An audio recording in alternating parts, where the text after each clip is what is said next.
Boa tarde, senhoras e senhores. Estamos dando início a esta audiência pública convocada por esta vereadora Yasmin Nascimento e irei presidi-la de acordo com os artigos 58, inciso 1º e 58, inciso J, da Resolução 263/90, Regimento Interno, a fim de discutirmos sobre a instituição do Dia Municipal da Conscientização sobre a Alienação Parental, a qual é a interferência na formação psicológica da criança ou adolescente promovida ou induzida por um dos seus genitores, pelos avós ou pelos que tenham a criança ou o adolescente sob a autoridade, guarda ou vigilância. Em pé todos.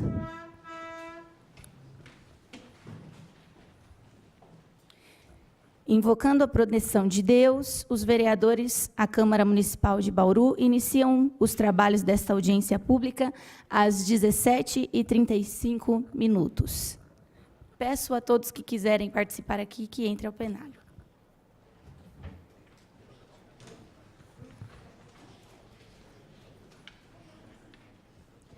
Foram convidados os senhores Clodoaldo Gazeta, prefeito municipal, Antônio Carlos Jimenez, vice-prefeito, José Carlos Fernandes, secretário municipal do Bem-Estar, Antônio Carlos Garmes, secretário municipal dos Negócios Jurídicos, Roberto Palu, coordenador de comunicação e imprensa da Prefeitura, Alessandro Bien Cunha Carvalho, presidente da OAB Bauru, Edemilson Arias Pinotti, Conselho Municipal dos Direitos da Criança e do Adolescente, doutor Ubirajara, juiz de direito da Vara da Infância e Juventude de Bauru, doutor Lucas Pimentel, promotor da Infância e Juventude do Ministério Público, doutor Henrique Ribeiro, promotor de Justiça, doutor Luiz Castro, promotor de Justiça, doutor Fernando Helene, promotor de Justiça, doutor Gustavo Vaz, promotor de Justiça, doutor Libório do Nascimento, promotor de Justiça, doutora Ana Carla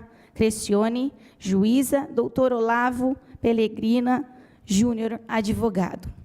Peço que o vereador Coronel Meira diga aos presentes nessa audiência.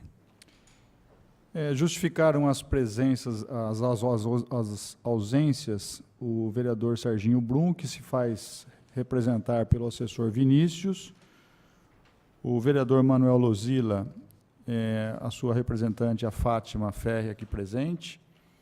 O vereador Marquinhos de Souza está sendo representado pelo assessor Vanderlei. Se faz presente aqui a senhora Silvia Zambuja, representando o deputado estadual Celso Nascimento. O Sérgio Alba, representando a SEAR. O César Benedito Siqueira, representando a Vila Vicentina. O Casimiro de Abreu Neto, do Conselho Tutelar. O Carlos Felipe de Freitas Rossi, representando o Conselho Regional de Psicologia. A Helene dos Santos Benevides, da Seara da Luz, SEAC. São essas pessoas que se fazem representar, além, obviamente, dos presentes que aqui estão. Desde já agradeço a presença de todos e convido neste momento para explanar sobre este assunto que é desconhecido da população, mas é muito importante que nós possamos juntos trazer uma conscientização, o doutor Olavo Pellegrina, que estará explicando para todos nós sobre a alienação parental.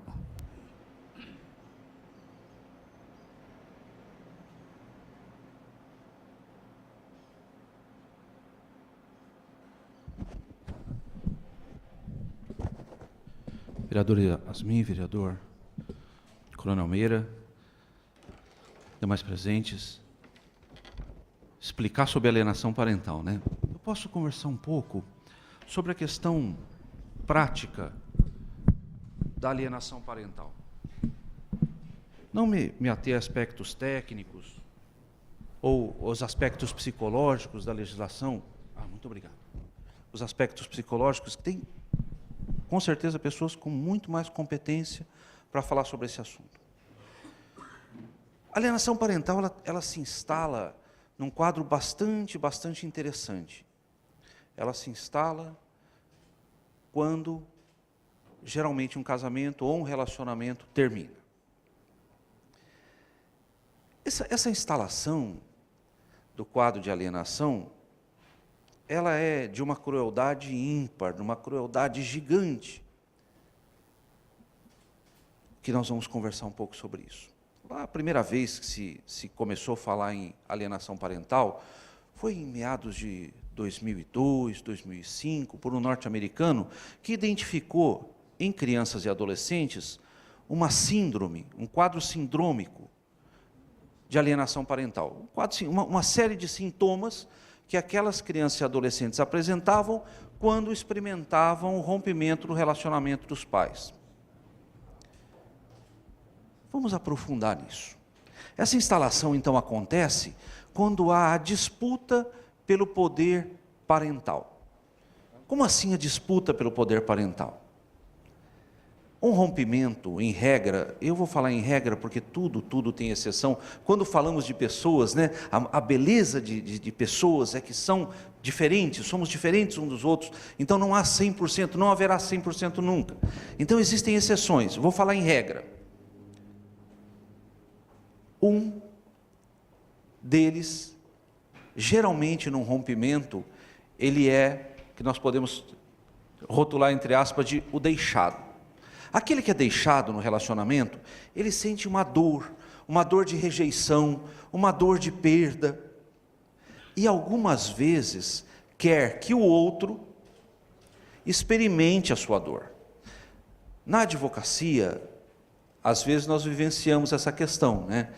Você vai discutir uma partilha de bens, há toda uma discussão gigante sobre a partilha, mas quando você analisa num segundo olhar, com um pouco mais de profundidade, é possível entender que não está se discutindo ali propriedade de bem. Se quer criar empecilho para o outro, para o coproprietário. Não quer se discutir guarda, quer criar empecilho para o outro, na questão da guarda. Não quer se discutir alimentos. Eu vou tirar tudo que eu puder, para que o outro não tenha como gastar com o seu novo relacionamento. Aqueles que trabalham com família já devem ter experimentado esse quadro, ou essa circunstância. Pois bem, essa disputa de poder implica também não só em partilha de bens, não só em definição de alimentos, mas às vezes em partilha de relacionamentos. Os amigos, por ocasião de um divórcio, às vezes são também partilhados. E essas perdas oriundas desse momento de rompimento de relacionamento, e não só divórcio, mas de rompimento de relacionamento, implica também em angariar a pessoa dos filhos. Ou angariar para o seu lado, ou utilizar os filhos para fazer com que o outro experimente a dor que aquele cônjuge deixado ou magoado experimenta. É nesse momento que se instala a alienação parental. Você pode dizer assim: Olavo, você falou que isso era cruel, mas como assim cruel? O alienador, ele se esquece que a criança ou adolescente tem afeto pelo pai e pela mãe. O afeto pelo pai e pela mãe. Quando se busca comprometer a figura do outro genitor, o choque direto com esse afeto, com a imagem materna ou com a imagem paterna, causa mal para quem? Olha, nem é uma pergunta difícil, né? Causa mal para um cônjuge, causa para o outro? Não. Atinge o mais vulnerável da relação. Quem é o mais vulnerável da relação? A criança e o adolescente. A crueldade está nesse ponto. Os adultos amadurecidos conseguem trabalhar suas emoções. Conseguem. E se não conseguirem, que se socorram de psicólogos, que são pessoas capacitadas para tratar desse assunto. E a criança e o adolescente? E o afeto? E a imagem? Eu amo meu pai. Olha se você fizer uma visão interna agora e lembrar dos seus pais, você vai lembrar que tem afeto pelo pai, tem afeto pela mãe. Mas você pode imediatamente lembrar de defeitos do seu pai ou defeitos da sua mãe. Mas esse afeto faz com que nós relevemos, né, e tenhamos essa boa imagem. Quem sofre com a alienação parental é a criança e o adolescente. Ora, quem pratica a alienação, na maioria das vezes, é o detentor da guarda, é o guardião. Bom, se o guardião deveria proteger e não está protegendo, qual o papel do Estado? Vamos fazer uma comparação. A Lei Maria da Penha. A Lei Maria da Penha chegou no momento, chegou tardiamente, claro, mas o homem com uma força física maior, a mulher com uma força física menor. Ora, precisava haver um equilíbrio.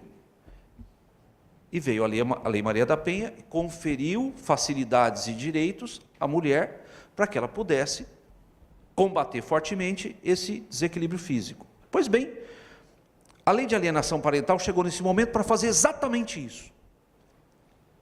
Proteger o vitimizado, essa criança, esse adolescente. Pois bem, como os atos de alienação parental, eu tomei o cuidado de anotar, mas eu esqueci o papel em casa. Então eu vou lembrar de algumas coisas aqui de cabeça, e por certo vocês vão lembrar de outras também, né? Olavo, qual que é um exemplo de alienação parental, né? Mudar de cidade para dificultar a visitação. Qual o exemplo de alienação parental? Ser extremamente rígido, acima do normal, no período de visitas. Falar mal do outro cônjuge, do outro genitor, desculpe, falar mal do outro genitor. Para a criança e adolescente, exemplos? É um vagabundo. Nos trocou por aquela serigaita. Quem trabalha com família já ouviu isso alguma vez, né? E esses são atos de alienação. Ei, não é nos trocou, não. Relacionamentos maduros se resolvem. O que acontece é que às vezes o divórcio, ele acontece no âmbito do judiciário, vereadora, e ele não acontece no âmbito da alma, né? Ele não acontece no âmbito dos sentimentos. As pessoas se divorciam diante do judiciário, mas as suas almas ainda permanecem enlaçadas naquele relacionamento anterior. Quadro de alienação típico para alienação parental. Maturidade para superar essas questões. Esses são alguns exemplos de alienação que às vezes acontecem no nosso dia a dia e nós simplesmente, às vezes não notamos, mas depois colhemos o fruto disso. Crianças e adolescentes inseguros, crianças e adolescentes com baixíssima autoestima, crianças e adolescentes experimentando até esse quadro sindrômico da alienação parental, que eu deixo isso para o pessoal da área técnica, que é um conjunto de sintomas de quem sofreu a experiência da alienação parental. A lei veio então e protegeu o vitimizado, favoreceu essa situação. Esse é um contexto que eu gostaria de dividir com vocês sobre a alienação parental. E não poderia deixar de fazer um elogio para a iniciativa da vereadora Yasmin, de algo bastante interessante. Quando se discute questões sociais relevantes, as pessoas se sensibilizam. Aqueles que atuam no segmento devem também ter essa experiência com a expressão alienação parental. Alienação parental, está vendendo o parente? O que é isso? É subjetivo, extremamente subjetivo.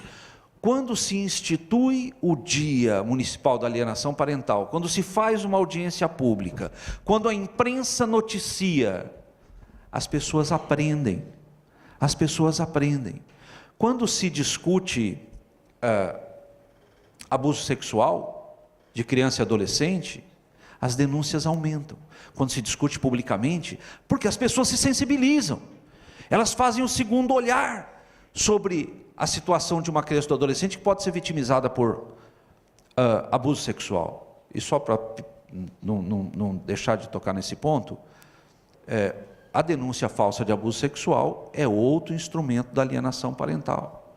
Quem trabalha nesse segmento sabe como é difícil a questão do abuso sexual, porque a primeira reação é crédito na palavra da vítima. Só que uma das características da alienação parental é uma figura chamada implantação de memória. Houve um caso que eu tomei conhecimento, que a mãe disse assim para o filho, fez um boletim de ocorrência, denunciando falso abuso sexual, com o objetivo de afastar aquele genitor do filho, e falou para o filho assim: olha, eu vou te levar na perícia médica. E o menino falou assim: o que eu vou fazer no médico? O papai colocou uma sementinha no seu bumbum. Essa criança repetiu para o médico essa frase, que não era uma frase dela, e aquilo não havia acontecido. Daí vocês conseguem imaginar o que aconteceu, como foi até se provar o contrário, enfim. Me vem à cabeça outro caso também, em que a criança tinha uma reação alérgica na genitália de determinado produto de higiene, e se aproveitou aquela reação alérgica para levar no médico e falar: é abuso sexual. Aí você dá crédito para aquela palavra da vítima, eventualmente uma memória implantada, e estamos com um problema gigante aí acontecendo. A crueldade, ela é enorme. Os estragos naquele acusado de ser abusador, na própria vida da criança, é gigante, do adolescente é gigantesca, e é para o resto da vida, é muito cruel. Pois bem, então essa iniciativa, vereadora, já terminando, é maravilhosa, é muito boa, porque sensibiliza a população, trazer esse tema à discussão, leva ao entendimento, leva à reflexão, e o melhor de tudo, faz com que as pessoas tentem mudar, tentem procurar ajuda psicológica, procurar ajuda realmente para sair dessa questão e deixar essa prática, porque a maior vítima da alienação parental não é o genitor, é a própria criança ou adolescente. Era isso. Muito obrigado. Agradeço, doutor Olavo. Gostaria de abrir agora, se alguém tem alguma pergunta.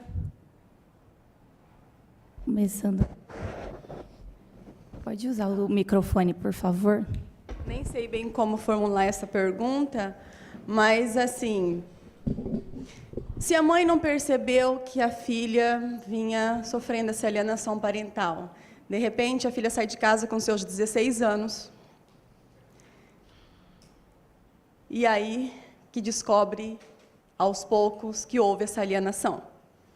Entra na justiça, o tempo corre, a justiça é lenta, né? O juiz, psicóloga do fórum, assistente social do fórum, todos verificam que há uma alienação parental, que o vínculo não pode se desfazer de mãe e filha. A mãe que tinha guarda da filha desde os 3 anos de idade.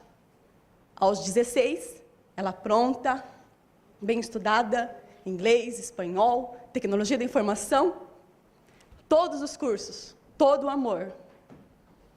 De repente, aos 16 anos, ela vai embora com o pai, que alienou, porque ele vai receber 150 mil, que é dela, porque ela vai para uma casa, um apartamento. E o tempo passa, o juiz chama para audiência, verifica-se que é uma alienação, conversa com o pai, coloca as normas, e há 2 anos, a minha filha não dorme em casa. Eu não sei o que é uma boa noite, um bom dia para ela. Ela completou 18 anos e o juiz colocou. Agora completou 18, não deu tempo para a chamada de audiência em maio, porque ela completou 18. Alienado ou não, o pai deveria saber disso. Lá no futuro, ela vai precisar de um acompanhamento psicológico. Faz-se o quê? Pergunta-se. Porque eu sofro. Isso é cruel. E sempre, desde os 3 anos de idade, onde o juiz colocou visitação das 8 às 8 de sábado, nunca foi assim.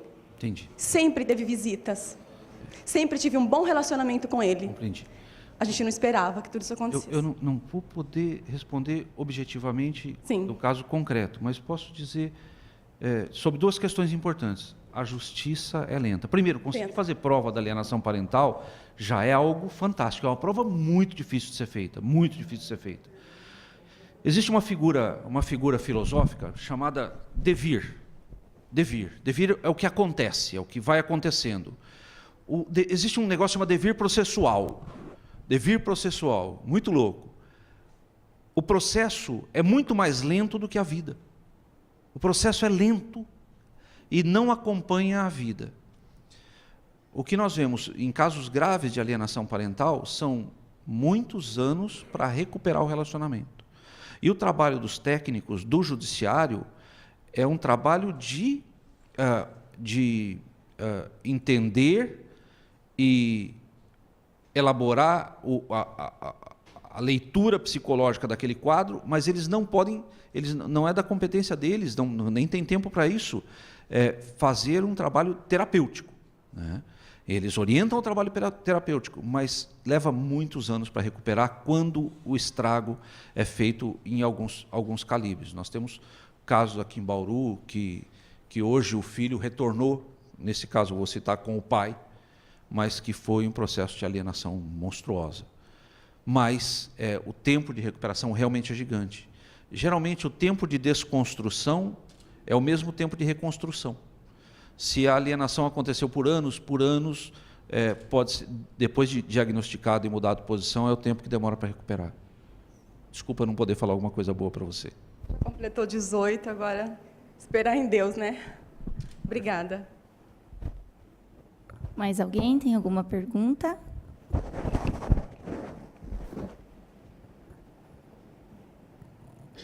Eu queria que o senhor só deixasse bem claro para a gente deixar registrado quem é o alienador. O alienador é aquele que, vou ser bem simples, alienador é aquele que fala mal do outro. Sim. O alienador, Pai, a mãe. tanto o pai ou a mãe. O avô pode entrar, a babá. Na verdade, o avô pode ser cúmplice, a lei fala em genitor, o avô pode ser cúmplice, a babá pode ser cúmplice desse alienador. Esse alienador, então, é aquele que pratica o ato de alienação parental contra o outro. E a vítima é a criança e adolescente ou as crianças e adolescentes frutos desse relacionamento. Sim. E a que órgão a pessoa se dirige para tratar sobre este tema? Denúncia.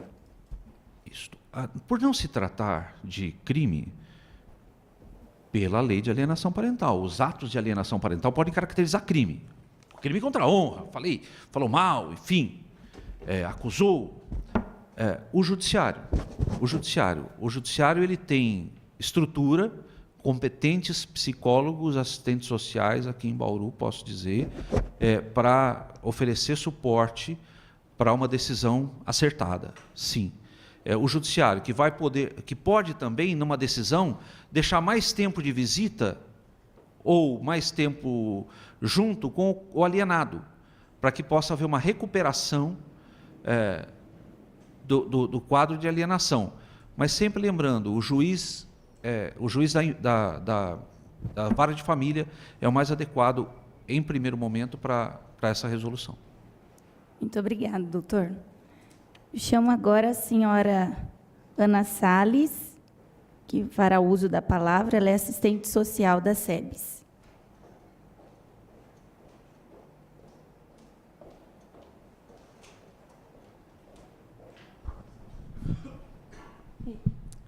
Uma boa tarde a todos. Quero aqui justificar a ausência do senhor Carlos, que é o secretário, né? Ele está com uma situação de saúde na família, por isso ele não pôde comparecer. Bom, enquanto assistência, né, o nosso foco do trabalho é a família, né? Toda a rede de proteção social, tanto a básica quanto a especial, o nosso foco é justamente trabalhar a família. E dentro dessas questões da ação de assistência social, nós temos um trabalho de fortalecimento dos vínculos familiares, né? Não há nada tão específico como o senhor aqui colocou, mas dentro das nossas ações, tanto nos atendimentos particularizados, quanto nos grupos que nós realizamos com as famílias, nós procuramos, sim, fortalecer esses vínculos, né, no sentido de que realmente não tem esse rompimento. A gente entende que a família, de fato, é o local onde vai ser construída essa identidade pessoal, social, né, dessa criança, desse adolescente. Então, nós procuramos trabalhar, é claro que assim, a realidade que nós vivenciamos nem sempre é aquela família, né, tão organizada, idealizada, de pai, mãe, né? Nós temos muitas famílias que são chefiadas exclusivamente por mulheres, né? A grande maioria com uma situação de vulnerabilidade muito grande.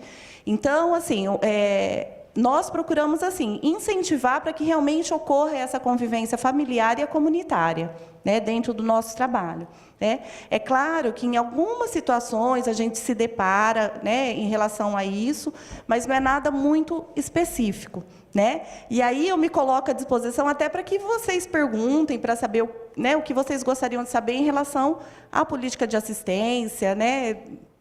E aí eu me coloco à disposição, porque, em linhas gerais, é praticamente o trabalho que a gente realiza. Alguém tem alguma pergunta? Obrigado. Eu represento a Vila Vicentina, trabalhamos com idosos lá, né? Então, eu queria, talvez até, César, referente ao foco seria a vítima, né, a criança ou adolescente, mas o idoso também ele acaba entrando nesse contexto porque ele, como morador da residência, ele acaba sofrendo também essas consequências, né? Talvez saber a política de vocês quanto ao idoso. Eu queria saber se tem um trabalho mais específico nesse ponto com o idoso. Como eu falei, o nosso foco é na família, né? E dentro da família nós temos criança, adolescente, idoso, e a gente tem sim um número muito grande. A gente tem feito um trabalho com as famílias, porque o envelhecer, o ficar idoso, né, é uma fase que requer uma especial atenção, né? Até porque ocorrem mudanças físicas, psicológicas, né? Então nós trabalhamos no sentido de realmente que essa família entenda, né, esse processo e que possa incluir esse idoso nas relações sociais, seja elas familiares como comunitárias, no sentido de evitar justamente o isolamento desse idoso, né? E de chegar no ponto até do acolhimento desse idoso em questões assim em que realmente não tem jeito, que a família realmente, né, que não existe um representante, alguém de referência dessa família que possa cuidar desse idoso, né? Então nós também trabalhamos, então, como eu falei, o foco sendo a família, a gente tem que trabalhar o fortalecimento de vínculos nas mais diversas fases da vida, né? E nós temos dentro a assistência, ela é dividida em duas redes de proteção social, a básica e a especial, né? E dentro dessas duas redes de proteção a gente procura trabalhar justamente esse fortalecimento desses vínculos para não chegar nessa situação. Vai depois da... Não sei se eu respondi. Quanto mais esse vínculo for criado, né, menos trabalho, não que nós não queremos ter trabalho, mas o trabalho nosso se torna mais tranquilo, mais fácil. Obrigado. Mais alguém tem alguma pergunta? Muito obrigada, Ana, por enriquecer a nossa audiência. Agora eu quero convidar o Carlos Felipe de Freitas, que é do Conselho, representando o Conselho Regional de Psicologia, para fazer uso da palavra. Boa tarde. Eu sou representante do Conselho Regional de Psicologia aqui, estou como representante, né? E para falar brevemente sobre a alienação parental, é importante nós falarmos que a alienação parental ela é dirigida a crianças e adolescentes em processo de formação. Ela não podemos utilizar o termo alienação parental quando nos referimos, no caso exemplificado aqui, a idosos, tá? Então, a alienação parental, ela exige sim uma atenção, porque ela afeta, e muitas vezes de forma permanente, o desenvolvimento de crianças e adolescentes, tá? De que forma? Eu rascunhei rapidamente aqui, nós temos casos de regressão infantil, infantilização, incluindo diurese noturna, né? A criança fazer xixi na cama, a criança regredir na forma de tratar os pais e as mães, a raiva por determinado membro ou genitor, né? O pai ou a mãe, um afastamento desse genitor, o rompimento de um vínculo, que quando ocorre, dificilmente, quando em processo avançado, ele pode ser retomado, né? Então, isso é necessária a intervenção de um psicoterapeuta, tão logo seja observado comportamentos alienantes. Na psicologia, a gente tem aí uma dificuldade ainda em se falar em síndrome de alienação parental. Alguns autores utilizam o termo, apesar de não ser oficialmente reconhecido, tanto que ele não consta no CID-10 e nem no DSM-5, que são os 2 livros que nós utilizamos para nos referir a doenças e transtornos. Então, normalmente utiliza-se comportamentos alienantes ou o ato da alienação parental. Porque muitas crianças e adolescentes não apresentam todos os conjuntos de sintomas que fechariam o diagnóstico de uma síndrome de alienação parental. Tá? Uma outra coisa importante é a não necessidade de se judicializar, a não ser que sejam casos extremos. Se a mãe percebe que existe, o pai percebe que está existindo aquele comportamento alienante, existe a possibilidade de se conversar? Existe. Não existe? Utiliza-se o mediador. Quem seria? Um tio, uma tia, uma avó, alguém que tenha um trâmite, né, um vínculo duplo com esses membros familiares e faça o alerta. Às vezes a criança frequentando uma terapia, uma psicoterapia, ela cita isso para o psicólogo, para a psicóloga, o profissional vai chamar o pai, vai chamar a mãe para orientar esses casos. Muitos pais praticam o ato sem ter a percepção, daí a necessidade de se conscientizar, de se ensinar. Então, para que se evite, para ir um pouco profilaticamente da questão da alienação parental, é necessário um trabalho conjunto,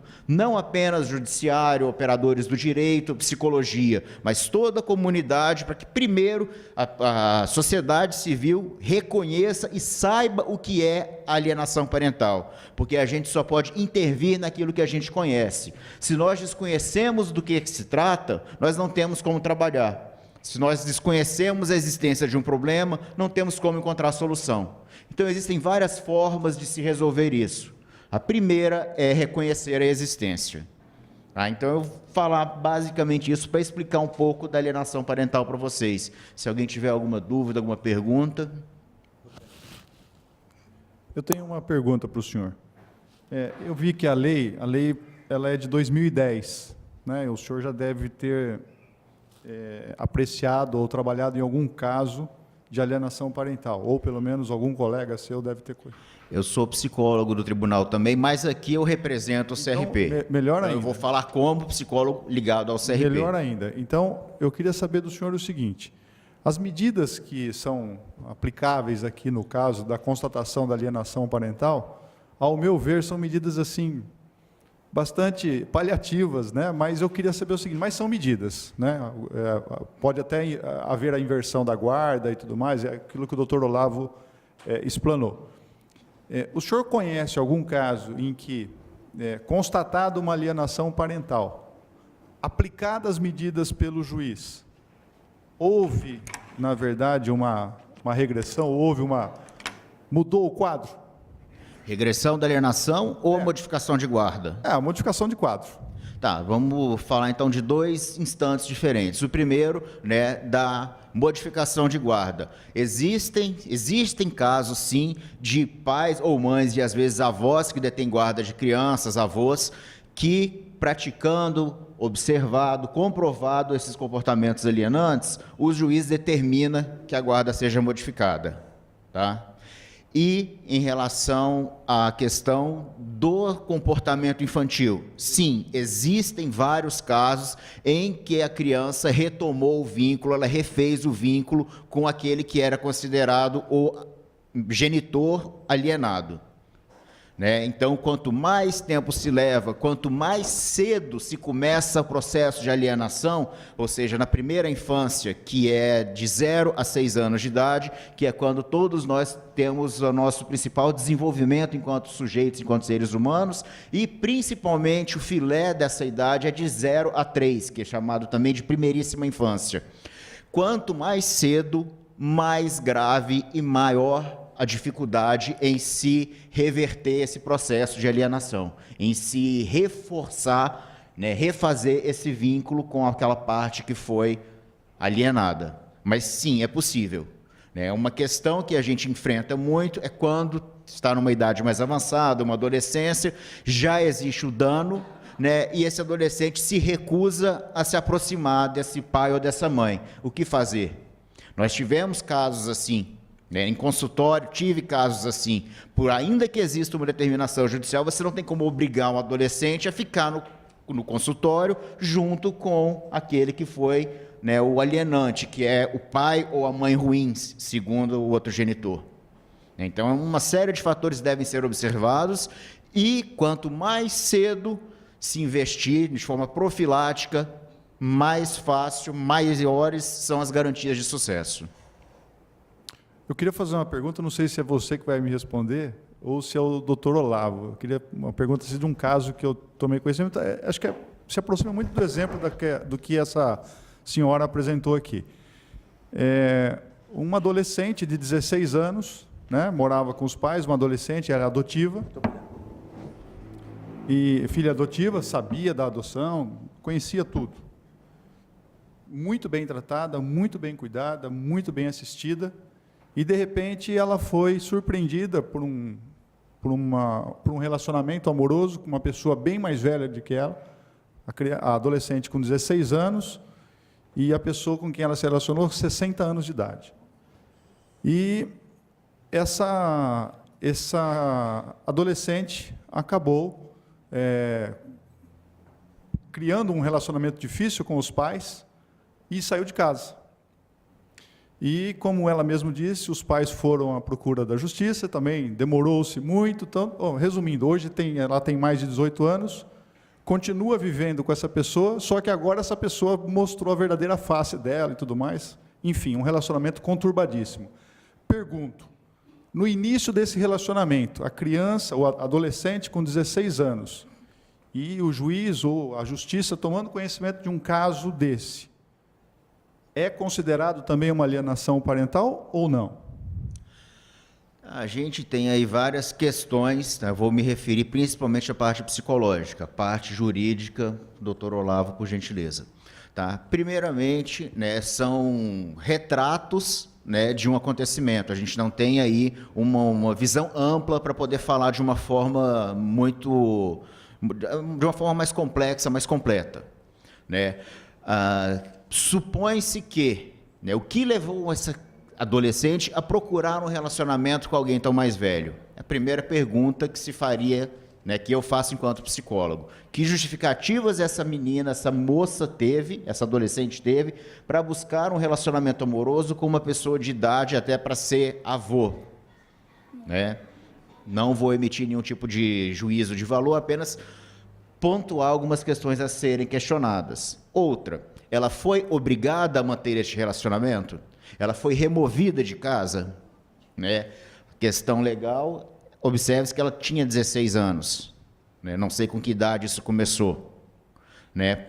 Pode ser, não posso garantir, que ela, em atendimento psicológico, que é o que se recomenda a todos os pais que adotam uma criança, ou mais de uma criança, que é que façam um acompanhamento psicológico dessa criança. São várias etapas durante o desenvolvimento, são vários momentos, e nenhum filho é igual ao outro, mesmo que sejam gêmeos e criados dentro da mesma família. Então, são vários contextos, são inúmeras variáveis que dificultam fazer alguma afirmação. Então, do ponto de vista psicológico, é isso. A gente tem mais perguntas do que respostas. Certo? Doutor, por favor. Juridicamente, não é alienação parental. Juridicamente, nós temos um terceiro de fora. O que pode acontecer na esfera, no âmbito do judiciário, seria um adolescente em situação de risco. dependendo do que se faz, do que se prometeu, um adolescente em situação de risco que remete ao juiz da infância e da juventude. Agora, esse quadro que você falou, vereador, é muito, muito terrível. A lentidão dos processos. A lentidão dos processos. A sua fala sobre a primeira abordagem com o psicólogo é perfeita. É perfeita, é esse o caminho. Esse é o caminho, é que no dia a dia, na vida diária, às vezes não é possível. Mas esse é o caminho ideal, a pessoa capacitada para tratar dessa lesão, dessa questão, perdão. E respondendo objetivamente, não seria alienação parental, mas de competência do juiz de infância e juventude. Mais alguma pergunta?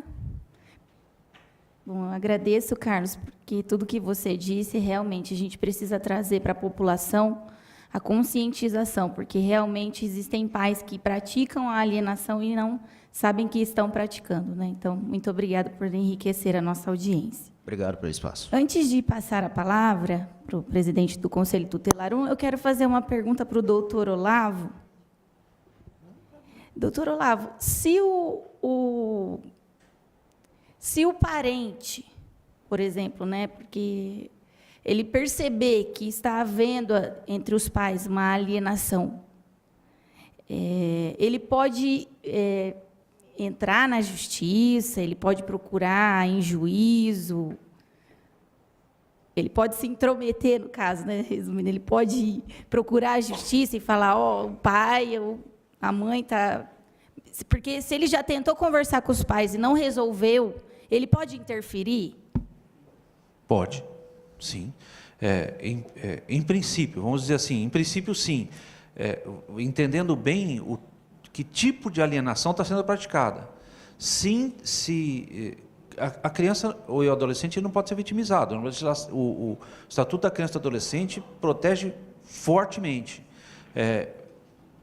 Causou prejuízo, é possível que um terceiro informe esse prejuízo. Agora, o caso concreto ele precisa ser analisado de maneira bem pontual, bem pontual. Em princípio, sim, sem dúvida nenhuma. E aciona o Conselho Tutelar?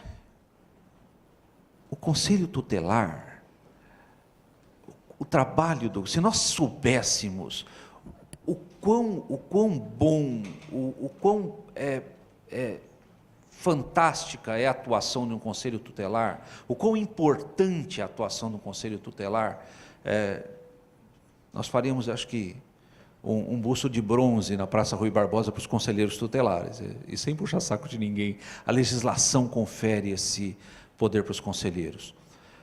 E o trabalho deles é extremamente efetivo.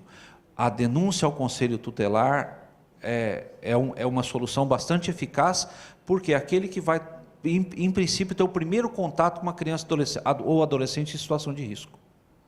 Tá bom, muito obrigada, doutor. Também se faz presente aqui a Graziela Aparecida Costa Galvão, presidente do Conselho Tutelar 2, e também o doutor Olavo Pellegrina, além de ser um dos convidados aqui a palestrar, ele está representando o presidente da Ordem dos Advogados do Brasil, o doutor Alessandro Bien. Gostaria de chamar agora o presidente do Conselho Tutelar 1, senhor Casemiro, para fazer uso da palavra.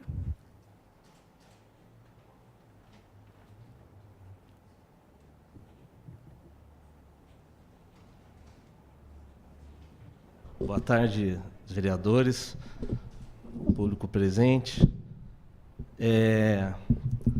Nós do Conselho Tutelar trabalhamos com a rede de assistência, o pessoal do CRAS que está aqui, o pessoal do CREAS e toda a família envolvida nas questões trazidas para o Conselho Tutelar e outras que nós verificamos, né, que acontecem, né? Até como o doutor Olavo falou agora, né, se você pegar no ECA, é dever de todos zelar pelos direitos da criança e do adolescente, né? Então, todos nós devemos zelar, independente se nós fazemos parte de uma rede social de apoio, de uma rede protetiva, ou se nós não fazemos parte de uma rede. Então, é dever de todos nós zelar por esse cumprimento, né? Eu queria só fazer duas colocações em relação à alienação parental, que o doutor Olavo, o representante do CRP também já falou bem aqui, explanou bem. Uma é a questão do amor, né? Quando a gente vê a alienação parental, mesmo ela constituída a nível psicológico ou a nível legal, nós vemos uma falta de amor, né? Onde aquele pai, aquela mãe, ou aquele genitor, aquela genitora, faltou amor para ela. Ela quer atingir o próximo, o que era o companheiro dela, ou a companheira, ou o marido, ou a esposa, né? Ele quer atingir o outro e usa a criança. E aí a gente percebe o quê? Uma falta de amor, né? Amor no sentido de se entregar, não no amor emocional, né? Mas o amor a nível de atitude, né? A atitude daquele pai ou daquela mãe não é de amor pela criança, pelo contrário, é uma atitude de usar aquela criança, né? Usa a criança para atingir o próximo. Então, a desculpa é que ama, mas, na verdade, está usando aquela criança ou aquele adolescente para atingir o próximo. Ou seja, pelos conflitos familiares, pelos conflitos de guarda, né, que a gente vive diariamente isso.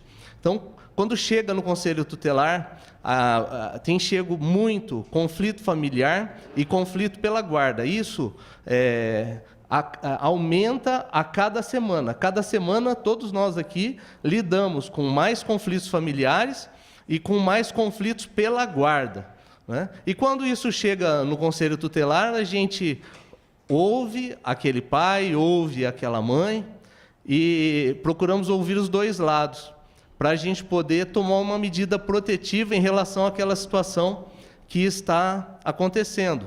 Onde vai envolver o judiciário, onde vai envolver a área de psicologia, não é? E, normalmente, nós fazemos o encaminhamento para um acompanhamento na área de psicologia, né? Que, inclusive, nós precisamos melhorar muito em Bauru, não é? Porque nós temos uma deficiência na área da psicologia para ser atendido esses casos, e não digo a nível particular, mas sim a nível público. Isso precisa melhorar muito, né? Porque nós temos uma dificuldade, sempre é uma coisa lenta. O doutor Ubirajara sempre fala no sentido da gente, quanto mais rápido possível a gente atuar numa situação, a gente vai ter uma resposta melhor àquela situação, né? Desculpa, o seu nome? O Carlos, ele estava falando da primeira infância. Então, se nós atuarmos ali na primeiríssima infância e na primeira infância, é toda uma estrada que vai sendo facilitada para essa criança, e depois todo a nível de aprendizagem, a nível emocional, a nível cognitivo. Então, uma questão que eu queria colocar é do amor. A outra questão é a nível do tempo de permanência junto com aquela criança. Estava até conversando com o Vitor ali em cima, e a gente sempre, quando há um problema, a gente fala assim, não, vamos levar para o psicólogo, vamos levar para o psicólogo. E o psicólogo, ele é muito importante, mas nós não podemos esquecer que aquela mãe, por exemplo, que está com aquela criança, ela basicamente ela não está 24 horas, mas a maioria do tempo, aquela criança está com aquela mãe. Se ela for fazer uma alienação parental, vai ser difícil os outros tentar, em tese, arrumar aquela situação. Nós vamos contribuir, vamos trabalhar, vamos combater, mas a pessoa que está alienando parentalmente, ela está com aquela criança ou com aquele adolescente a maior parte do tempo. Mora com ele, come com ele, tem uma dependência com ele, então todos os órgãos vão ser importantes na atuação. Porém, aquela pessoa que está fazendo a alienação, seja psicológica ou seja no início dela, ela está com aquela criança ou com aquele adolescente uma grande parte do tempo. O psicólogo vai atuar 1 hora, vamos dizer, o conselho tutelar vai atuar 1 hora, o assistente social vai fazer uma atuação lá de 1 hora. Mas aquela pessoa que está alienando, ela está com essa criança, com esse adolescente, 12, 13, 14, 18 horas. Em relação de dependência. Então, é um outro aspecto que eu queria deixar aqui para estar enriquecendo e parabenizando vocês. Obrigada. Alguém tem alguma pergunta? Põe o microfone ali, Renata, fazendo favor.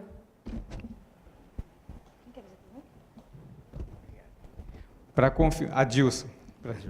Para configurar a alienação, existe um limite de idade, até 18 anos, por exemplo, quando a pessoa tem o filho, 19, 20 anos, existe ainda alienação ou não? Ou tem limite de idade para isso? Olha, eu vou falar da minha experiência, da nossa experiência. A nossa experiência, ela mostra uma alienação ali na primeira infância e chegando até uns 10 anos de idade, mais ou menos.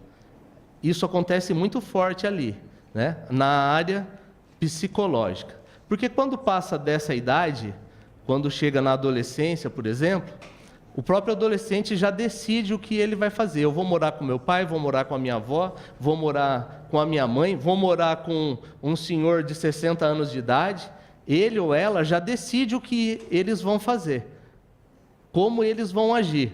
E a lei, a legislação respeita isso, né? Então, quando entra nessa fase, por exemplo, um caso, né, que nós tivemos lá, a adolescente foi e falou que foi abusada por um padrasto e ela saiu de casa e contou toda uma situação que foi envolvida uma alienação, que não chegou na parte judiciária, mas ficou numa questão psicológica, porque depois se acertou a questão de guarda, não é? O pai e a mãe se acertaram, mas a gente percebeu o quê? Que quando você chega na fase da adolescência, e ali dos 14, 15 anos em diante, o próprio adolescente decide e ele se torna o detentor da situação. É ele ou ela que vai falar, não, eu vou morar com o meu pai ou com a minha mãe, e a partir daquele momento, ele começa a tomar as decisões, mesmo porque aquele que ele foi morar era aquele, vamos supor, rejeitado. Então, ali, como ele foi para aquela outra família, ele passa a ser o centro ali da atenção. Mais alguém tem alguma pergunta? Ou explanar aí uma experiência? Obrigado, senhor Casimiro. Por isso a importância, né, de nós conscientizarmos a nossa sociedade, a nossa cidade, ter esse dia, né, da conscientização, porque nós vemos aqui os testemunhos.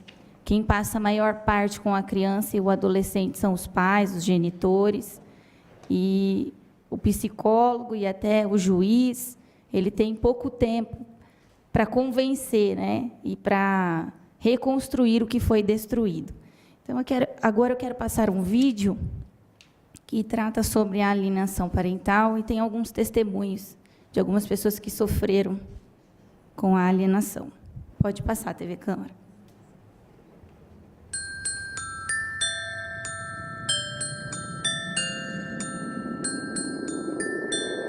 Parecia que eu tinha que ter uma certa cumplicidade com a minha mãe.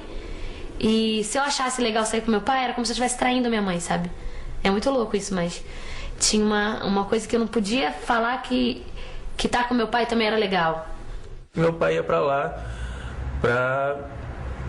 com um oficial de justiça, pra tentar buscar a gente, tentar ver a gente. E minha mãe, a gente sempre se escondia em algum lugar, fugia. Um genitor alterar a percepção da criança sobre o outro genitor, né? E em alterando essa percepção, ele faz odiar. Ela proibia eu de encontrar meus filhos. Já que eu não podia tê-las, eu tinha um sonho. E isso a mãe dela não podia me tirar. Uma criança ter um pai morto vivo, quer dizer, matar um pai em vida, matar a imagem do pai ou de uma mãe dentro de si em vida, é muito complicado para ela conseguir sobreviver a isso. Aí ela deu a explicação, mas eu não posso fazer nada, que eles não querem, tal. Falou assim, Maiana, fala com seu pai que você não quer ir. Aí foi assim... Depois eu fiquei muitos anos sem ver. E falando esporadicamente para pedir dinheiro mesmo. Quanto tempo mais ou menos você ficou sem ver? Fiquei 11 anos sem vê-lo.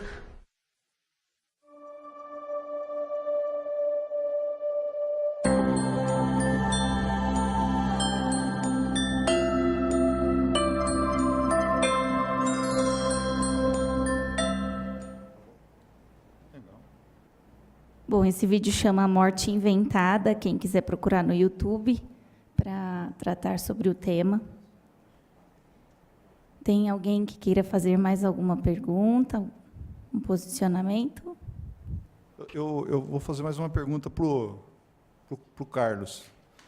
O Carlos, dos casos que você conhece, né? Então, nós temos aqui que as vítimas aí são as crianças e os adolescentes. Os adolescentes, como a próprio relato da senhora ali, e também do caso que eu explanei, na verdade, já estão numa faixa etária em que tem um discernimento, obviamente, muito melhor e que sabe, né, definir e decidir com quem está falando a verdade ou quem está, de uma certa forma, induzindo a pessoa a ter aquele comportamento. Enfim, ele sabe em quem ele pode confiar. Já a criança, né, que é muito mais desprotegida do que um adolescente, porque está numa situação muito mais vulnerável, dos casos que você conhece, é mais fácil, entre aspas, lidar ou tratar com os assuntos tratar da alienação parental com crianças do que adolescentes. Eu estou certo ou estou equivocado? Eu queria só conhecer, eu estou sendo bem sincero, porque é o seguinte, eu sei o que eu sabia, quando a vereadora Yasmin convocou a audiência pública sobre alienação parental, embora eu conhecesse um pouco do assunto, eu comecei a ler e a entender. E hoje, tudo aquilo que vocês estão trazendo aqui, para a minha pessoa, está me enriquecendo muito, porque eu não tinha tanta noção e profundidade e conhecimento do assunto como hoje como eu vejo que vocês têm, que vocês são profissionais do assunto, tanto você como o doutor Olavo e também como o Casimiro, que fez um relato bastante interessante, porque o Casimiro, ele é que nem o soldado da Polícia Militar, é aquele cara que trabalha na ponta da linha, que vê o dia a dia, tanto o Casimiro como todos os conselheiros tutelares, né? Aquele que trabalha diretamente com o problema lá. Por favor, Carlos.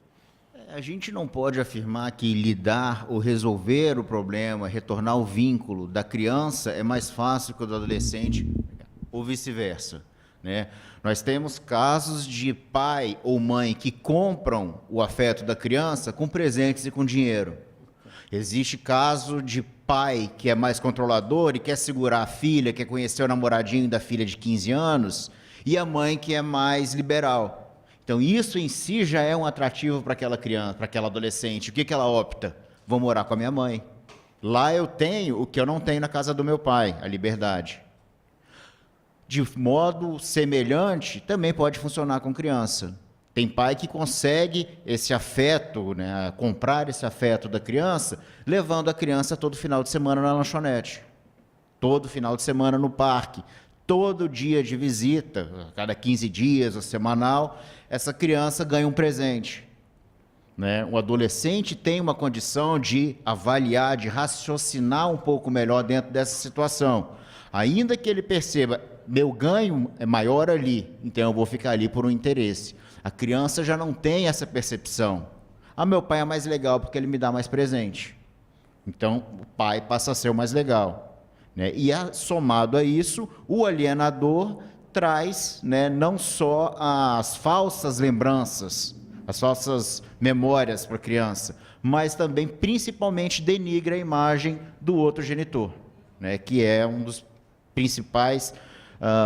das principais características da alienação parental. Então, resumindo, a gente não pode afirmar nem que é mais fácil tratar a criança do que é mais fácil tratar o adolescente, porque depende muito do tipo de alienação, a idade que foi começado, o que o pai ou a mãe fizeram. Então, são retratos, né, variados, são casos distintos. Certo? Obrigado, Carlos. Alguém tem mais alguma pergunta? Bom, pode? Claro.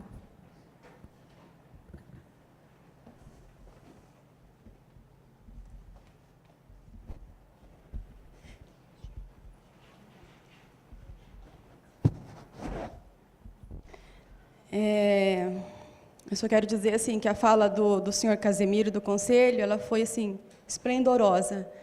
E o que eu aconselho, que tudo que foi falado aqui, senhor Casimiro, que seja repassado para o Conselho CREAS, porque, exatamente como o doutor aqui disse, por causa da idade dela, de 15 anos, eu não obtive Nada, nenhum respaldo, nem do Conselho e nem do CREAS. Investigação nenhuma foi feita. Simplesmente ela já tem essa idade, ela escolhe. Não houve vínculo no meu caso. Obrigada.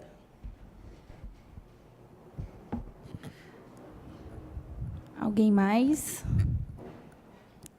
Tá aí vários testemunhos da importância da conscientização da população, de todos, sobre a alienação parental, que já tem o Dia Internacional, que é dia 25 de abril, e o objetivo dessa audiência é que eu estarei entrando com um projeto de lei nessa casa, para que tenha o Dia da Conscientização, né, municipal da alienação parental. Então, eu agradeço a presença de todos que falaram, que estiveram presentes. Sim, claro. Deliane, pega só um minutinho, só para pegar o microfone. Eu não sei se quando a senhora se referiu ao CREAS, se foi o CREAS da política de assistência, porque ela falou Conselho CREAS. E dentro da política de assistência, foi como a Ana falou, né? Nós não temos um trabalho investigativo, nós temos trabalho, a questão de trabalhar os vínculos com a família, né? Quando entra já nessa questão da alienação parental, que tem que ter o atendimento psicológico, então o CREAS não faz esse papel. Então, eu não sei se foi o CREAS da assistência, por isso que eu até estou me justificando, né? Ou se foi, você está se referindo ao CREAS, não sei, não sei. É o da assistência social mesmo.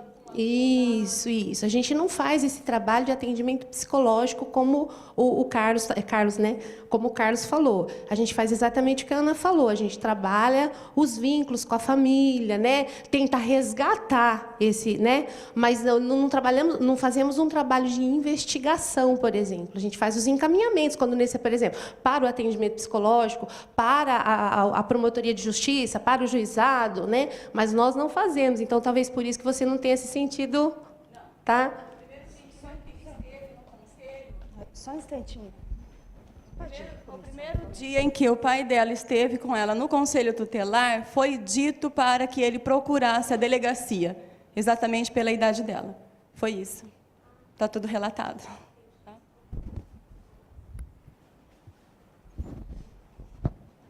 Mais alguém? Nada mais havendo a tratar, esta presidência agradece a presença de todos e dá por encerrada esta audiência pública às 18h36 do dia 9 de agosto de 2017.